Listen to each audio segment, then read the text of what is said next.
My name is Barton Brown. They call me Farmer Brown around here, and I work at Waite Community Center.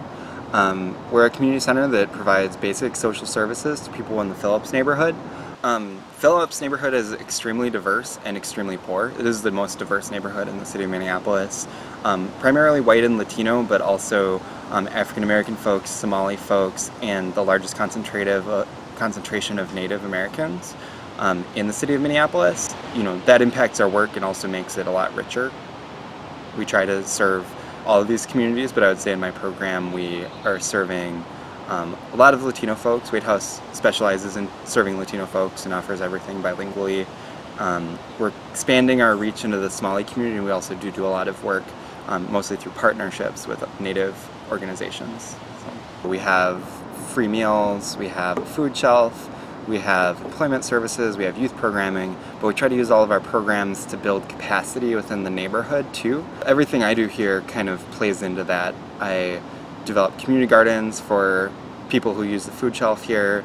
I grow food within Waite House. It's extremely nutrient dense for our programs, and also work to change the policies and systems that make it hard for people to grow the food that they want here in the city of Minneapolis. The barriers that I see as being the most significant to people's ability to grow their own food are mostly land access based right now.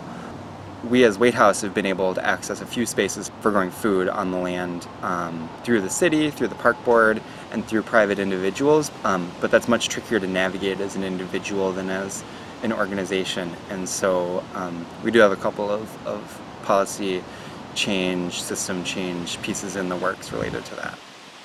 The community garden that we operate currently is called the Infinity Garden. It has 12 different plots for families, a couple of shared areas with strawberries and garlic, and then one area that we use for our own growing projects that is a lower light area. We also do compost. We have some perennials and earthworks going on over there. So we obtained this lot from the city of Minneapolis. The city of Minneapolis makes lots available for nonprofits with liability insurance policies to use for non-commercial community garden growing. And one of our policy change initiatives is to expand that a little bit, what is available to whom. But so we got this piece of land through CPED.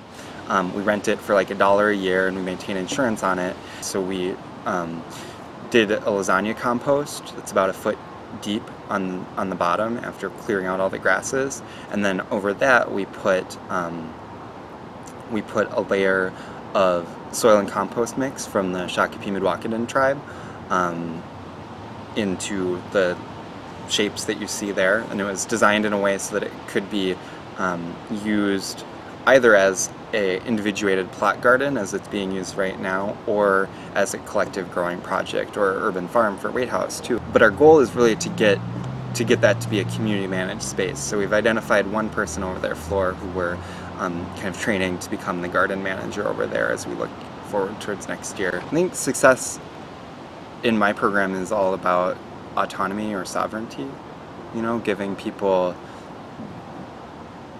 or helping people to find for themselves the information that they need to grow the food that they want, the space they need, and the land they need to grow it safely, the resources, the physical resources for culturally appropriate foods, seeds, seed saving.